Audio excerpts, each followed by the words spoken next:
अस्सलाम वालेकुम। कैसे हैं आप? ठीक होंगे। आज की हमारी वीडियो का जो टॉपिक है वो बहुत ही सबक आमोज है। पाक दामन लड़कियों को फरेब से हासिल करने की कोशिश ना करें। आइए इसको तफसील से जानते हैं। मेरी आपसे गुजारिश है वीडियो को एंड तक लाजमी देखिएगा। नाजरीन ग्रामी, मदीना मुनव्वरा के मज़ाफ़ात में एक जामिया मस्जिद के खतीब की एक खूबसूरत बेटी थी जो जामिया में पढ़ती थी। एक दिन वो जामिया से वापस घर आई। गाड़ी से उतरते वक्त एक लड़के ने उसका चेहरा देख लिया। लड़की बहुत हसीनो जमील थी, लड़के को पसंद आई। उसने पता किया लड़की खतीब साहब की बेटी है। लड़के ने उसी दिन से सफ़े अव्वल में नमाज पढ़ने का इत्तमाम शुरू किया। अजान सुनते ही वो मस्जिद के दरवाजे पर पहुंच जाता, नमाज तक तिलावत कुरान में मशगूल रहता था। 6-7 महीने तक वो इसी मामूलात का पाबंद रहा। उसके बाद उसने वालिद से शादी की ख्वाहिश का इजहार किया। वालिद ने कहा ठीक है, देख लेंगे मुनासिब रिश्ता। उसने कहा कि लड़की मैंने देख ली है। वालिद के पूछने पर उसने खतीब साहब की बेटी के बारे में बताया। उसने कहा ये तो बहुत अच्छी बात है, इमाम साहब से मिलते हैं। हमारे दीन मोहल्ला के साथ इमाम साहब के खिदमत में हाजिर हुए। इमाम ने लड़के के बारे में पूछा, उन्हें उसी लड़के की तरफ इशारा किया। खतीब ने लड़के की दीनदारी को देख रिश्ता लड़की से मशवरा करने और रजामंदी जाहिर करने पर कबूल किया। चुनाचा रिश्ता तय हुआ। 6-7 माह बाद शादी हुई। शादी के कुछ अरसे बाद लड़के ने नमाज पढ़ने में सुस्ती शुरू की।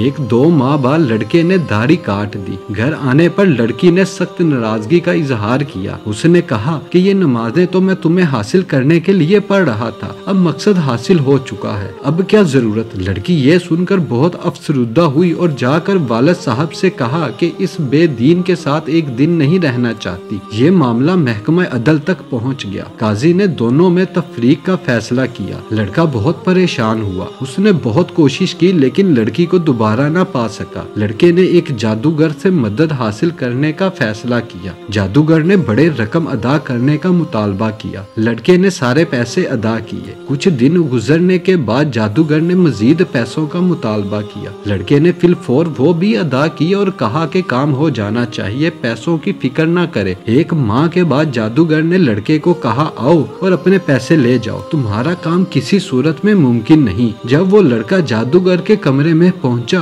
तो जादूगर एक बड़ा चाकू हाथ में लिए खड़ा था। लड़के ने हैरत ज़दा अंदाज में पूछा ये क्या कर रहे हो? जादूगर ने कहा कि मुझे कत्ल कर दो वरना 2 कत्ल कर दिए जाएंगे। लड़के ने कहा मैं ये नहीं कर सकता, लिहाजा मेरे पैसे दे दो। उसने पैसे दे दिए। लड़का पैसे लेकर भागने लगा। दरी असना पुलिस वाले ने लड़के को परेशान हालत में भागते हुए गिरफ्तार कर लिया। पैसे जब्त कर लिए। लड़के के तवस्त से पुलिस जादूगर तक पहुंच गई। जादूगर ने पुलिस को कहा मार डालो, मैं मरने वाला हूँ, मुझे वो नहीं छोड़ेंगे। पुलिस ने दोनों को काजी के पास ले गई। काजी को जादूगर ने पूरी कहानी सुनाई कि हम इस्तिमदाद बिल शयातीन के जरिए जादू का अमल करते हैं और कामयाब हो जाते हैं, लेकिन इस लड़की पर जब मैंने ये अमल किया और शैतानों से मदद हासिल करने की कोशिश की तो उस घर के हिफाजत पर फरिश्ते मामूर थे। फिर मैंने दूसरा अमल किया, तब भी फरिश्ते मामूर थे, लेकिन पहले से तादाद में ज्यादा। उसके बाद मैंने रईसुल शयातीन से मदद लेने की कोशिश की। इस बार जब वो घर के पास गए तो वहाँ जिब्राइल अमीन खड़े थे। उस दिन के बाद से अब मुझे वो शैतानी गिरोह मारने पर तुले हैं। काजी हैरान हुआ। उसने खतीब साहिब को बुलाया। जब इमाम साहब तशरीफ लाए तो उन्होंने पूछा क्या अमल करते हो कि फरिश्ते आपके घर की हिफाजत पर मामूर है। उसने पूछा क्यों, क्या हुआ? क्योंकि उसको पता भी नहीं था कि यहाँ क्या चल रहा है। जब उन्होंने इमाम साहिब को पूरी कहानी सुनाई तो खतीब साहब ने कहा कि हमारे घर में सुबह रोजाना सूरह बकरा की तलावत होती है और जिस घर में सूरह बकरा की तलावत होती है उस पर जिन्नात और शयातीन असर नहीं होता। नेक खानदान की हिफाजत अल्लाह ताला के लिए अल्लाह ऐसा इंतजाम करता है। ये वीडियो उनके लिए है जो जादू या जिन्नात की वजह से परेशान हैं। अपने दीन को समझे और अल्लाह पर ईमान मजबूती से कायम रखे। खुदा हमारा हामी और नासिर हो। अल्लाह ताला हम सब को नेक अमल करने की तौफीक अता फरमाए और इस वीडियो में गलती कोताही माफ फरमाए। आमीन सुम्मा आमीन।